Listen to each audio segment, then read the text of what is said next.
Mga igsuon, doon na ba kamoy mga damgo? Kung sa may inyong mga damgo sa kinabuhi. Kung sa man, kumusta ang damgo? Natuma na? O wala pa? Mo nang atong giidalapod sa atong mga pangamuyo karon nga kining atong mga damgo panalanginan sa Ginoo. Ganahan ba gyud mo magdamgo? Magsigi og damgo? Unya, unsa may atong himuon aron nga madawat ang damgo? Kinahanglan matulog. Mo na ning ikatulong misa de Gallo, murag ang gitawag sa ang awhag bitaw ani karon kay matulog ra gyud mo karon. Matulog lang, okay ra matulog. Dili ang physical nga pagkatulog, kundili ang pagpahulay sa kasing-kasing aron nga makapamati sa unsa man ang plano sa Ginoo alang sa imong kinabuhi. Importante bagyog kaayo nga dunay damgo.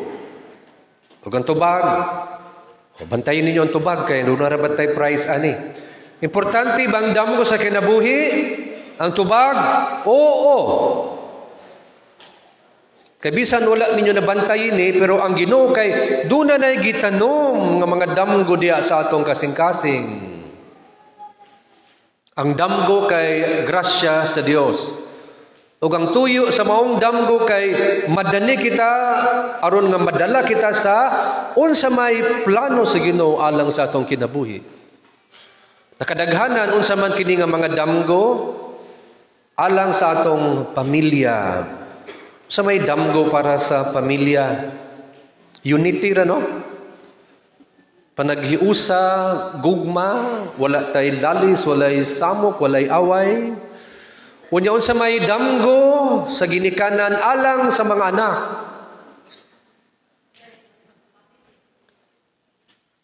Say damgo sa mga anak.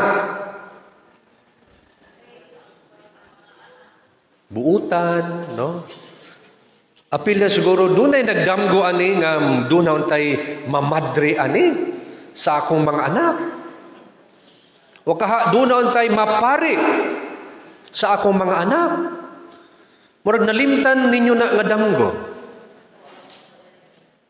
Murag kung, huy anak, magmadri ka ha. Murag, ala, ayaw maoy. Huy maluoy ka na ko ma. Kagwapa na ko. Niya mo kong pamadri ha. Kung sa mga yung ihatag sa Ginoo, katulad yung mga maot. Musamot o kahadlok dili magmadri. Dumdum ito ko sa mga bata ba, no? Basta gali mo abot ang madre, unsa may ilang itawag sa madre. Witch. Ha? Kaluoy po sa mga madre.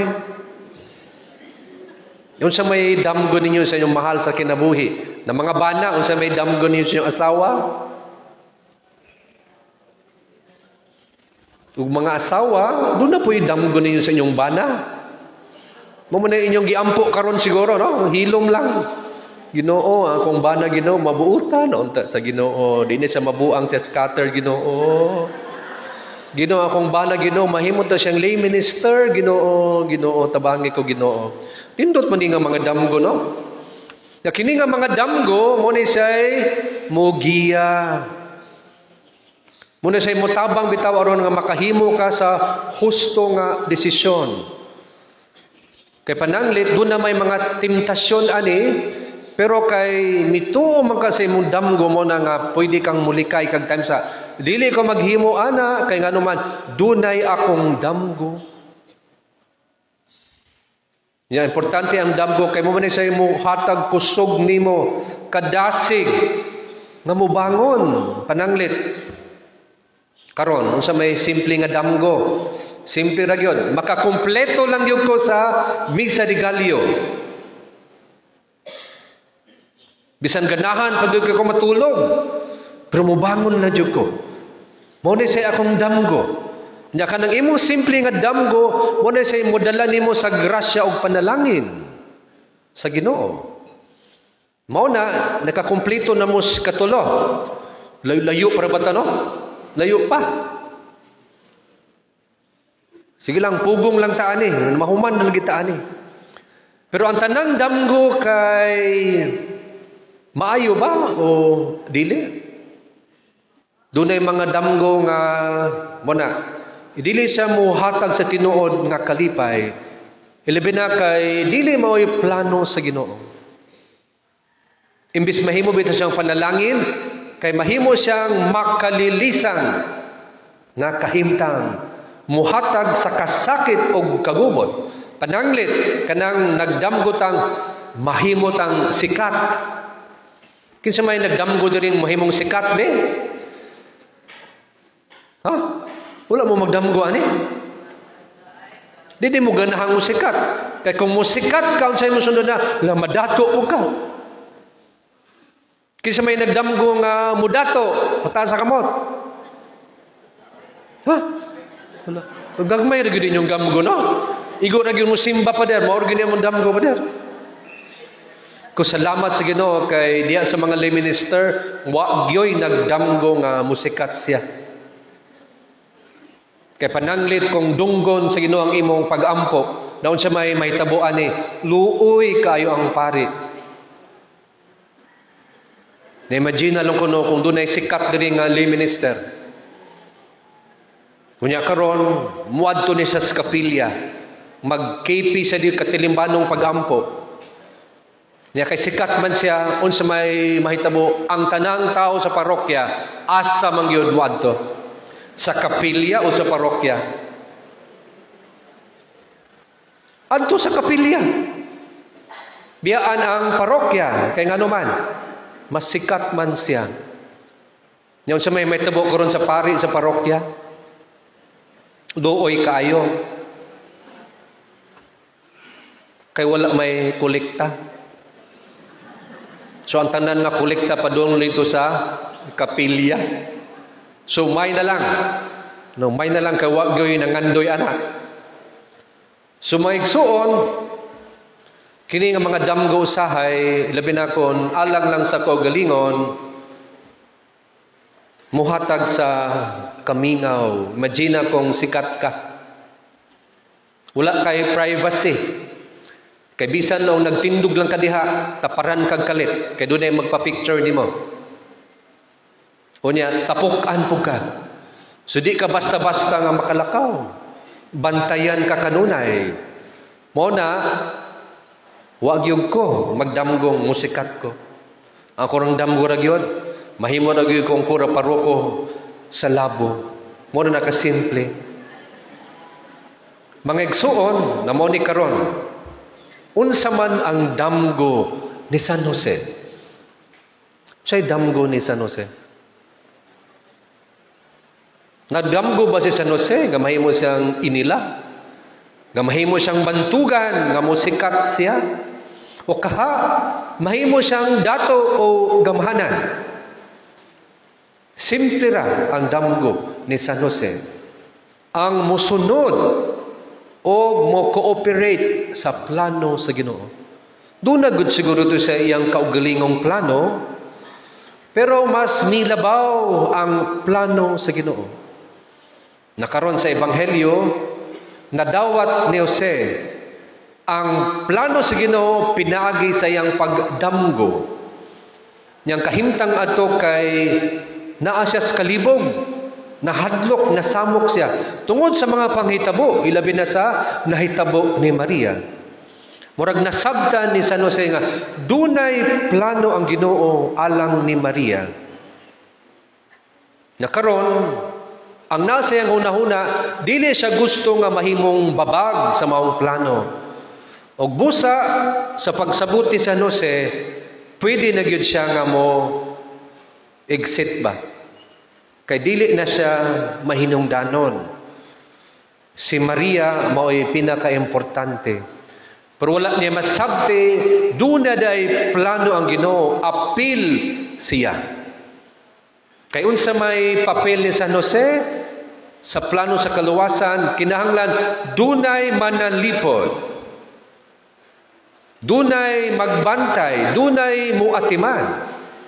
Kay kung wala ang amahan na unsay may mahitabo sa anak o sa asawa, Mao na mga amahan, si San Jose mao gyud siya'y modelo alang kanato.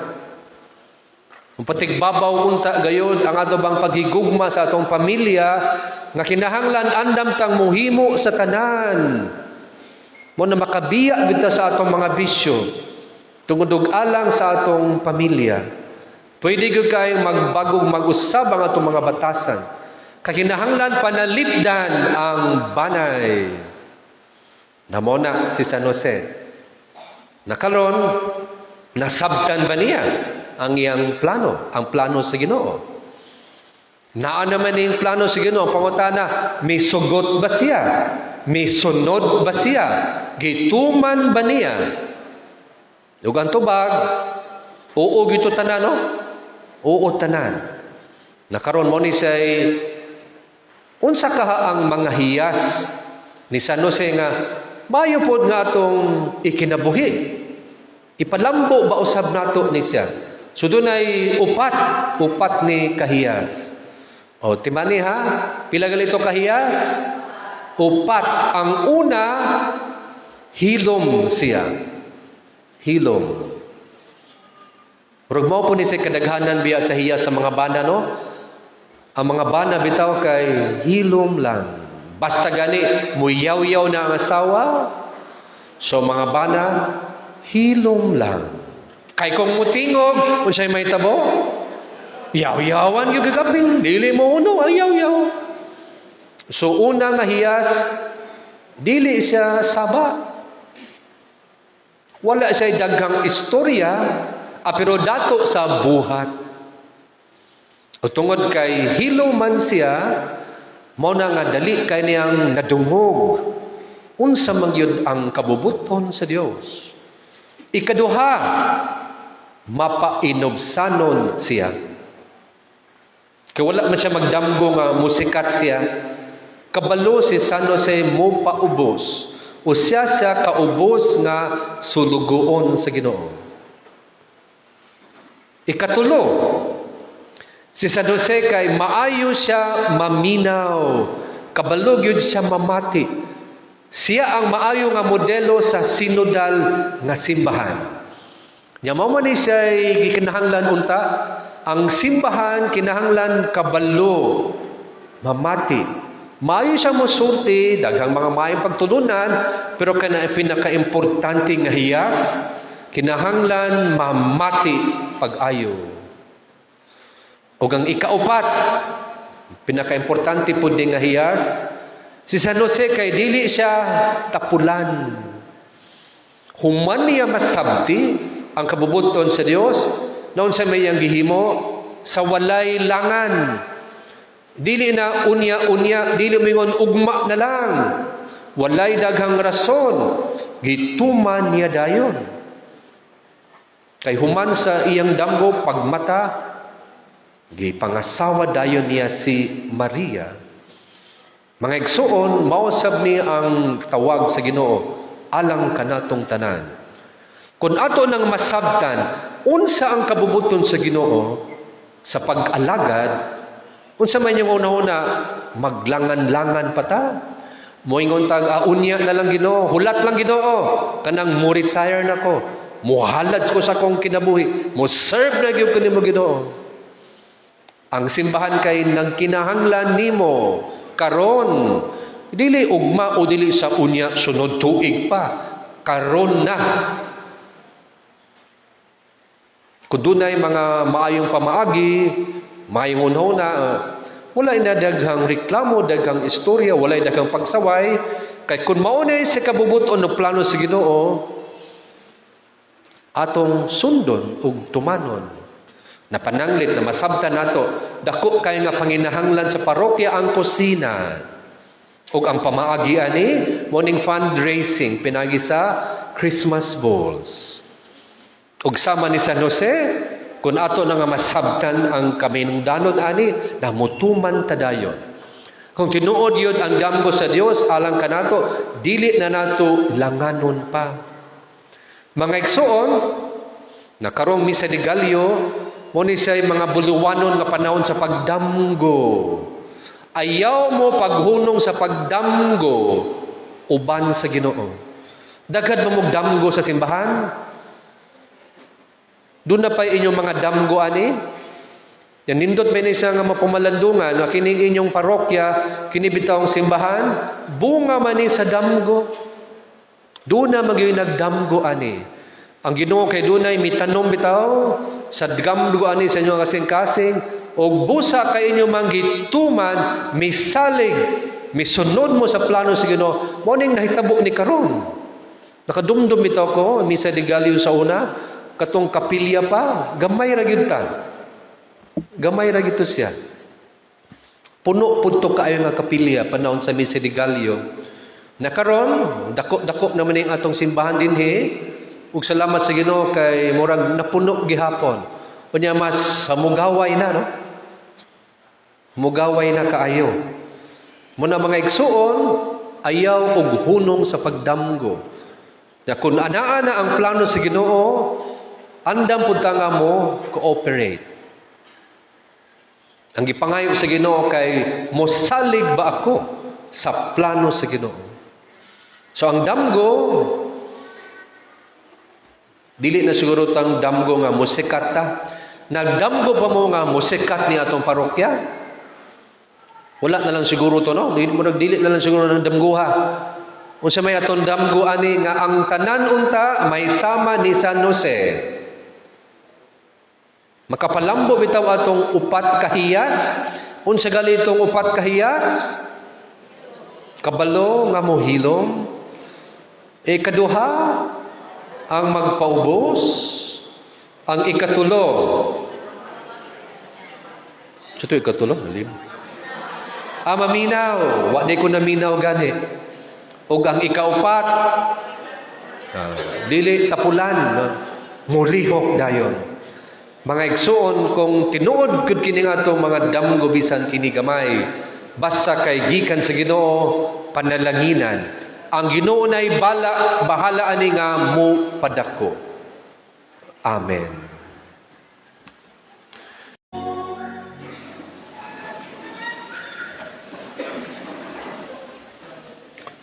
Mga igsuon, doon na ba kamoy mga damgo? Kung sa may inyong mga damgo sa kinabuhi. Kung sa man, kumusta ang damgo? Natuma na? O wala pa? Mo nang atong giidalapod sa atong mga pangamuyo karon nga kining atong mga damgo panalanginan sa Ginoo. Ganahan ba gyud mo magdamgo? Magsigi og damgo? Unya, unsa may atong himuon aron nga madawat ang damgo? Kinahanglan matulog. Mo na ning ikatulong misa de Gallo, murag ang gitawag sa ang awhag bitaw ani karon kay matulog ra gyud mo karon. Matulog lang, okay ra matulog. Dili ang physical nga pagkatulog, kundili ang pagpahulay sa kasing-kasing aron nga makapamati sa unsa man ang plano sa Ginoo alang sa imong kinabuhi. Importante bagyog kaayo nga dunay damgo. Ug ang tubag, bantayin ninyo ang tubag kay doon na bantay price ani. Importante bang damgo sa kinabuhi? Ang tubag? Oo. Kay bisan wala ninyo nabantayin pero ang Ginoo kay duna na gitanom nga mga damgo diya sa atong kasing-kasing. Ang damgo kay grasya sa Dios. Ug ang tuyo sa maong damgo kay madani kita aron nga madala kita sa unsa may plano sa Ginoo alang sa atong kinabuhi. Nakadaghanan unsa man kini nga mga damgo alang sa atong pamilya. Sa may damgo para sa pamilya, unity ra no? Panaghiusa, gugma, wala tay lalis, walay samok, walay away. Unya unsa may damgo sa ginikanan alang sa mga anak.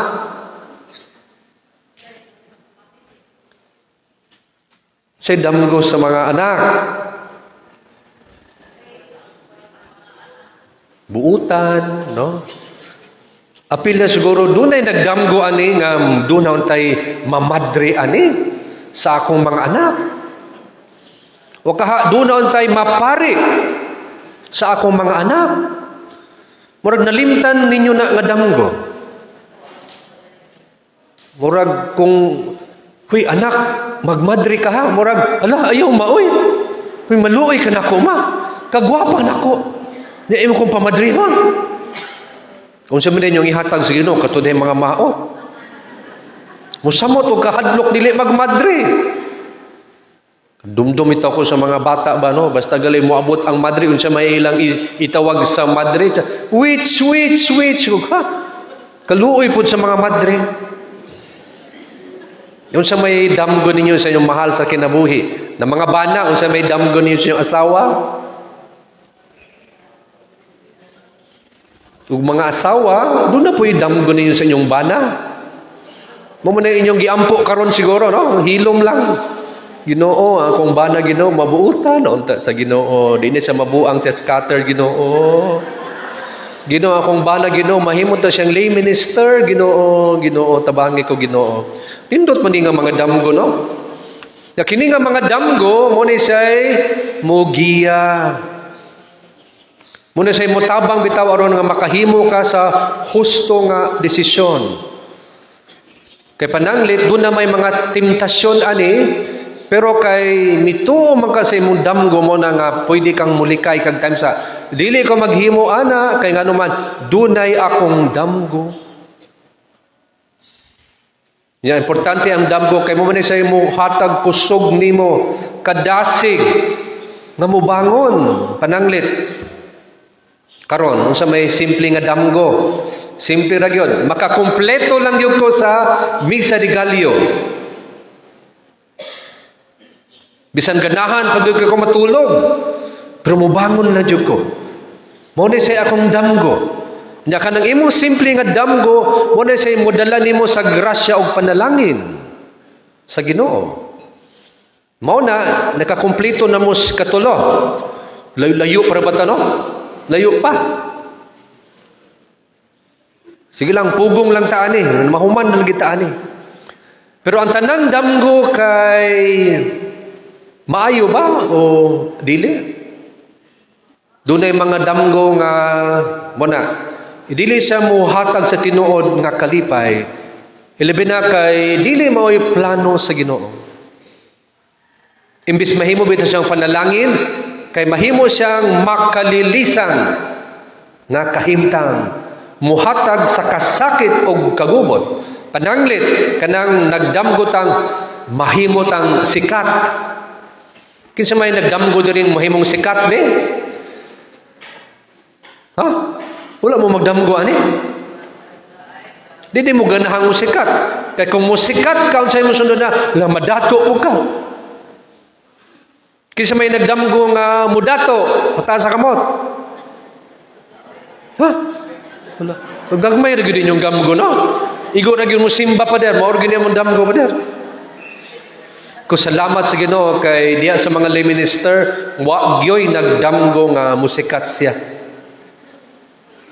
Kay pananglit kung dunggon sa Ginoo ang imong pag-ampo, daon siya may mahitabo ani, luoy kaayo ang pari. Na-imagine lang ko no, kung doon ay sikat diri nga lay minister. Kunya karon muadto ni sa kapilya, mag-KP sa di katilimbanong pag-ampo. Niya kay sikat man siya, unsa may mahitabo, ang tanang tao sa parokya, asa man gyud muadto? Sa kapilya o sa parokya?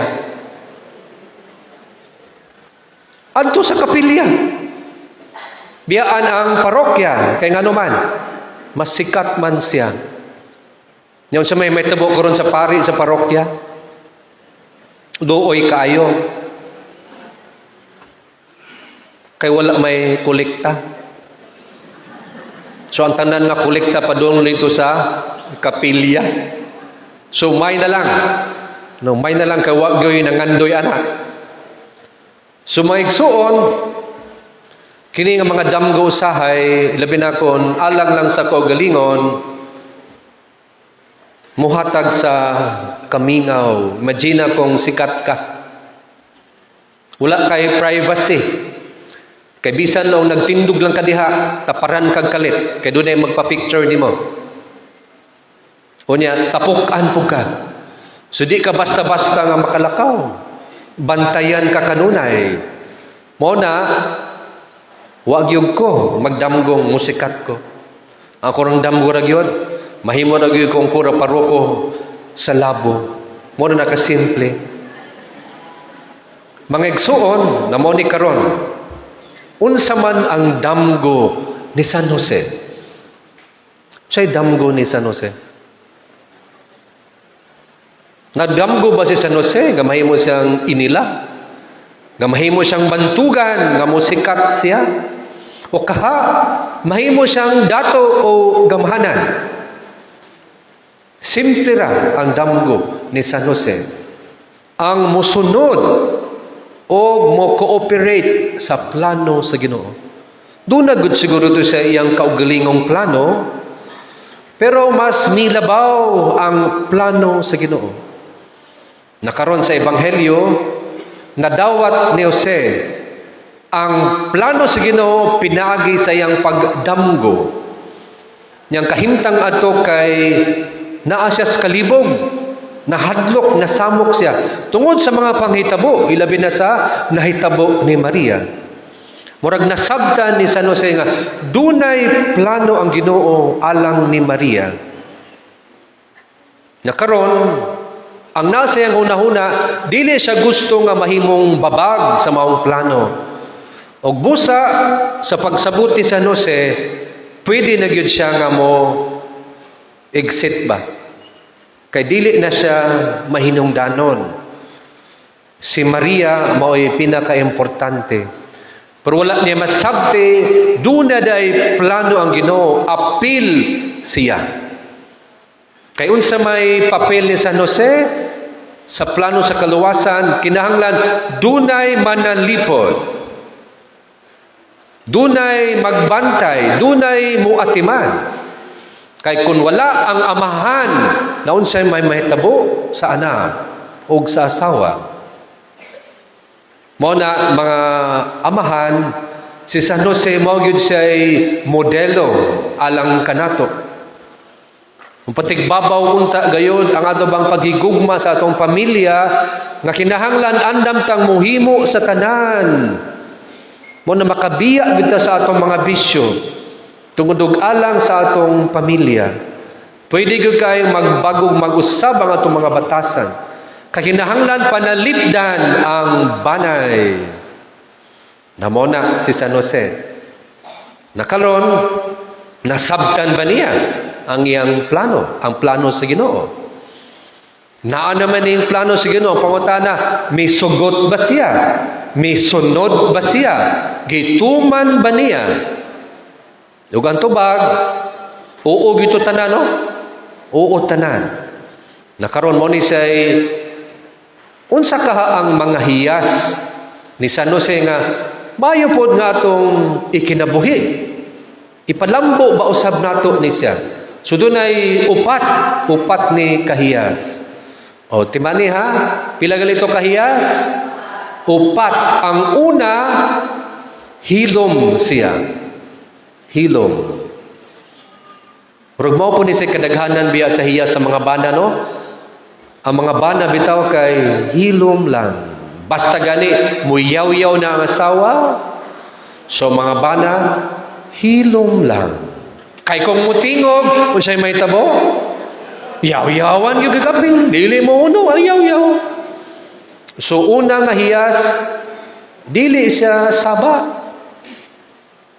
Wala siya daghang istorya, pero dato sa buhat.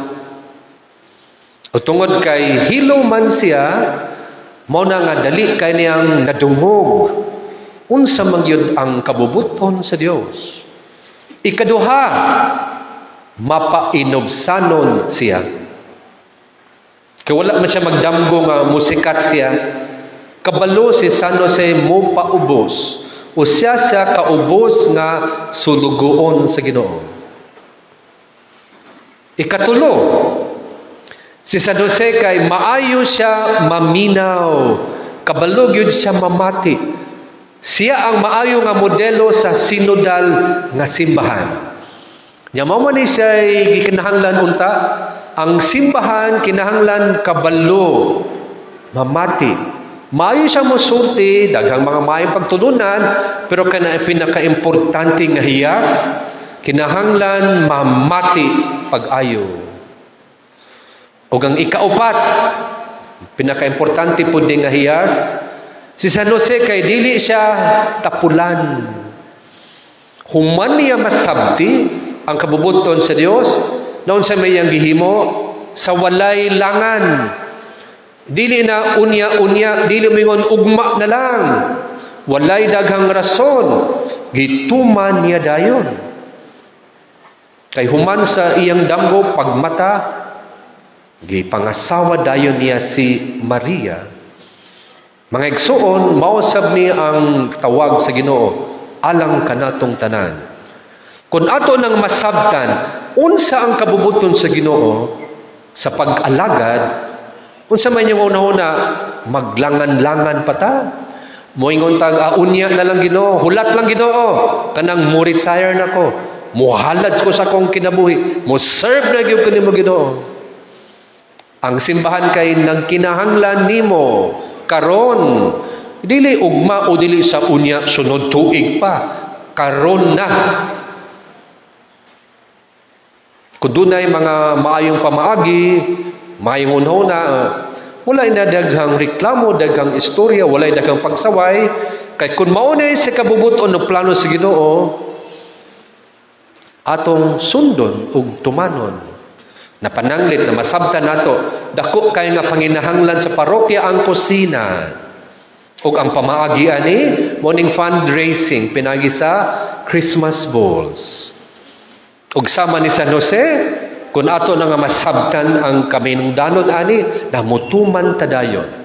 Kung tinuod yun ang damgo sa Dios alang kanato, dili na nato langanon pa. Mga igsoon, nakarong misa de Gallo, muni siya mga buluwanon nga panahon sa pagdamgo. Ayaw mo paghunong sa pagdamgo uban sa Ginoo. Daghan mo damgo sa simbahan. Doon na pa inyong mga damgo ani. Yan nindot may isa nga mapumalandungan na kining inyong parokya, kinibitawang simbahan, bunga man ni sa damgo. Doon na maging nagdamgo ani. Ang Ginoo kay dunay mitanom bitaw sa damgo ani sa inyong kasing-kasing, og busa kay inyo manggituman misalig misunod mo sa plano sa Ginoo. Mo ning nahitabo ni karon. Nakadumdum bitaw ko misa de Gallo sa una, katong kapilya pa, gamay ra gyud ta. Gamay ra gito siya. Puno pudto kaayo nga kapilya panahon sa misa de Gallo. Nakaron dako-dako naman ning atong simbahan dinhi. Ug salamat sa Ginoo kay murag napuno gihapon. Unya mas mugaway na no. Mugaway na kaayo. Muna mga igsuon, ayaw og hunong sa pagdamgo. Na kung anaa na ang plano sa Ginoo, andam pud ta nga mo cooperate. Ang gipangayo sa Ginoo kay mosalig ba ako sa plano sa Ginoo. So ang damgo, dili na siguro tang damgo nga musikat ta. Nagdamgo pa mo nga musikat ni atong parokya. Wala na lang siguro to no. Dili na lang siguro ng damguha. Unsa may atong damgo ani nga ang tanan unta may sama ni San Jose. Makapalambo bitaw atong upat kahiyas. Unsa gali itong upat kahiyas? Kabalo nga mohilom. Ikaduha, ang magpaubos. Ang ikatulo. Sa ito ikatulo, malim. Maminaw. Wa di ko naminaw gani. O ang ikaupat, dili tapulan. Murihok dayon. Mga igsuon, kung tinuod kud kini atong mga damgo bisan kini gamay, basta kay gikan sa Ginoo panalanginan. Ang Ginoo nay bahala ani nga mo padako. Amen.